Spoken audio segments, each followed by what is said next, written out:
Hello people, hello friend, hello guys. Welcome back to my YouTube channel. Ikaze cyane rero nimba uri mushyashya hano nagusabaga kubanza ugakanda subscribe no kuri kakazogera k'umukara kugira ngo ujye ubona notification y'uko na uploadinze video cyashya. Nyuma kandi nawe uri umusangwa hano nagusabaga ikaze cyane ko wakumva utuje ukurikirana ibiganiro bya DONA official wumva umutima wishimye kandi video yose ubonye kandi nziza cyangwa se gukoze ku mutima ujye umpa like unyandikire muri comment cyangwa unyandikire inbox.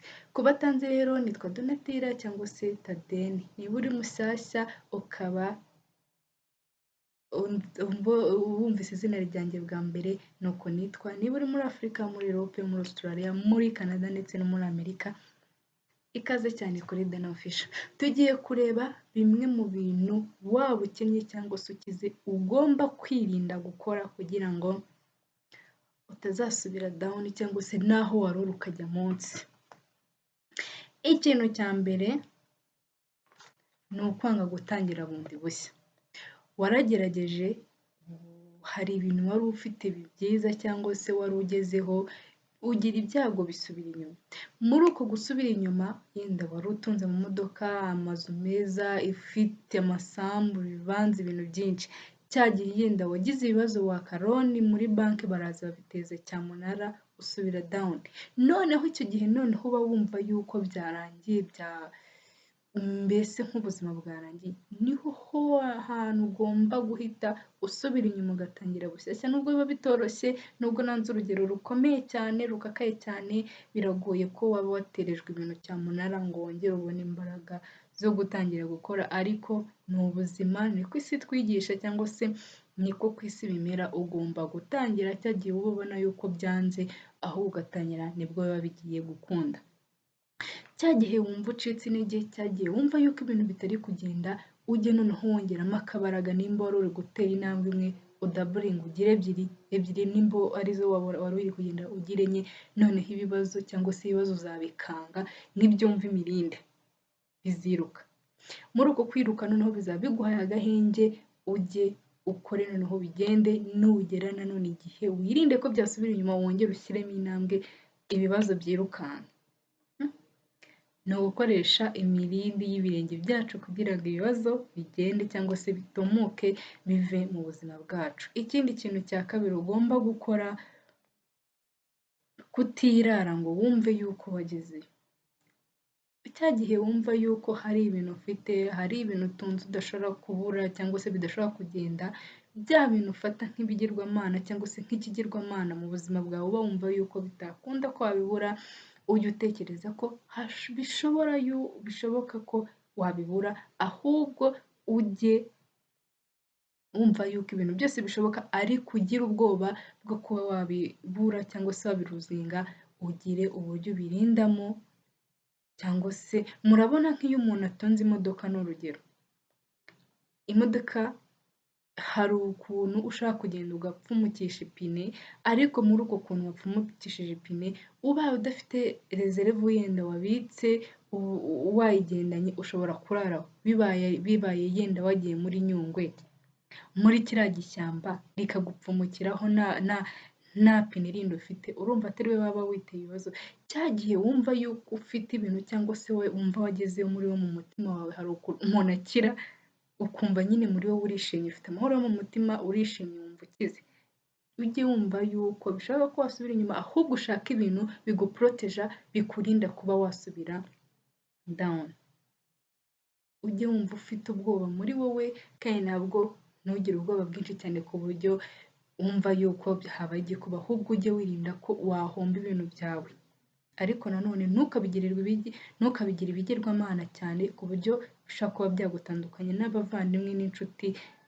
Ibyo byo byirinda ko bigera, ahubwo ujye ubishakiramo inshuti. Abashuti kandi nibo nabo abavandimwe, ntabwo mvuze abo mu nda, nubwo nabo baba bahari, ariko inshuti hari igihe ugira umuntu w'umushuti mwiza akaba nk'umuvandimwe wawe. Ikintu cya gatatu, kwanga kugirwa inama. Ukumva ni we muntu uvuga ibintu bizima, ukumva ni we muntu ushaka kuvuga bakakumva, ukaba uri wa muntu wakagarara, ukaba uri wa muntu nyine wumva yuko ibintu byose ubizi, uri wa muntu udashaka kugirwa inama kandi bishoboka yuko wakumva mugenzi wawe ukumva igitekerezo aguha wowe bishobora kuba uri gutambikira cyangwa se uri kumva ibintu nabi, atari uko nawe wabuze ibyo uvuga ariko nanone uri gusa nk'uri kudekona. Sinzi niba ibyo bintu ndi kuvuga muri kubyumva. Uri kuvuga ariko wowe ukavuga ubongamye cyangwa se ugize uruhande ubongamiyemo, ariko nanone muri uko kuntu wanga ko bakugira inama cyangwa se wumva ibitekerezo byawe ari byo byaba bifite imbaraga kurenza iby'abandi, cyangwa se wumva yuko ari we muntu utekereza neza kurenza iby'abandi, ni we muntu uzi ubwenge mu bintu byose. Icyo kintu ujye ukirinda, nawe wumva ibitekerezo by'abandi, ugirwe inama, nimba hari ibikosoka ubikosore kuko nibyo byiza kuba muri ino sosiyete cyangwa se kubana n'abantu neza mu mahoro. Nibyo byiza guca bugufi ukabana n'abantu bose amahoro, kuko ibintu byose ni abantu, kuko utagize abantu ntaho wagera. Murabizi neza, nkunze gutanga urugero kuri bizinesi. Ntabwo wambwira ngo uzaba umu bizinesimani cyangwa se uzaba umucuruzi ukomeye ngo umbwire ngo uzicara yenda mu iduka ryawe cyangwa se muri kampani yawe icuruza ibintu runaka, wicare ngo abakiriya bazaza.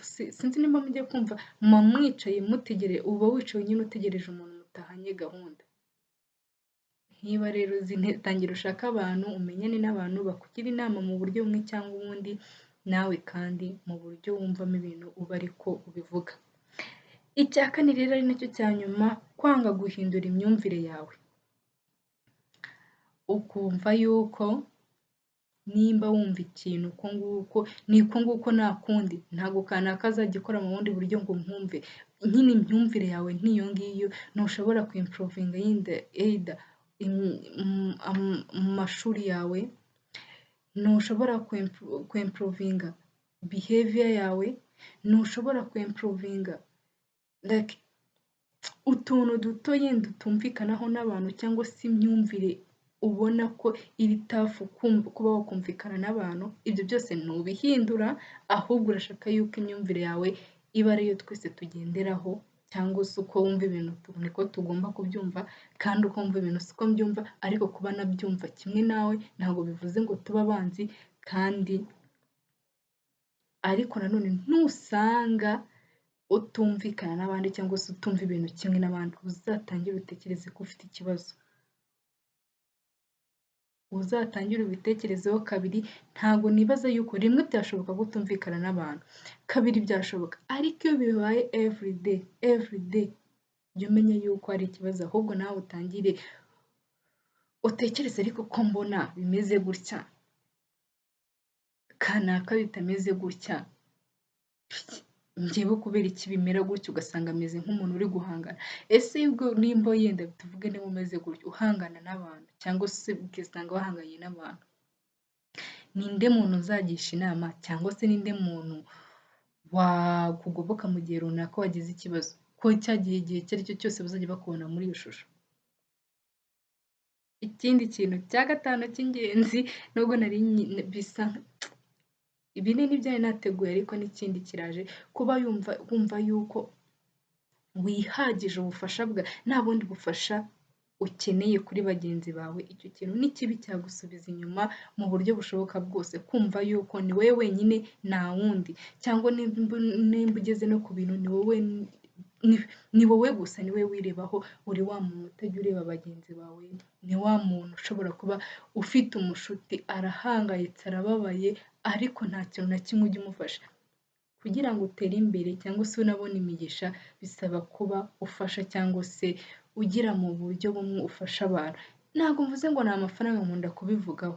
Gufasha ntabwo ari amafaranga, ni ushaka kumuha igitekerezo, ushaka kumubwira gutya na gutya na gutya, bikaba byagenda neza.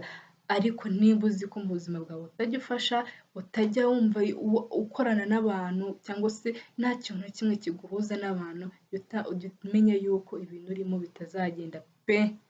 Ibintu ni abantu, tangira umenyane n'abantu nk'uko nabivuze ruguru, utangire wiga abantu uko mubana, uko yaba ameze kose, yaba agira amahane, yaba ari umwana mwiza, bose iga kumenyana na buri muntu wese kandi wige kwitwara cyangwa se umenye imyitwarire ye kandi mubane neza mudashiburana cyangwa se usange niba uri muri ba bantu none ugire inshuti nziza, ntujye muri ba bashuti baryongora bavuga ubugambo usanga nyine ari ba bantu bo kuvuga abandi gusa, ni ba bantu batamotiva bagenzi babo, ni ba bantu bavuga bagenzi babo babaca intege gusa, ahubwo nimba ufite umushuti cyangwa se abashuti bawe, gira abashuti bagusapotinga nawe usapotinga mu byo ukora kugira ngo mutere imbere, kuko twese icyo tuba dushaka ni ugutera imbere. Ndi kubabwira ibintu twakwirinda kuba twasubira inyuma cyangwa se twakena cyane. Niba kandi nabwo wari ukizemo, tangira urebe ibintu byaguporoteja, wirinde kuba wasubira hasi.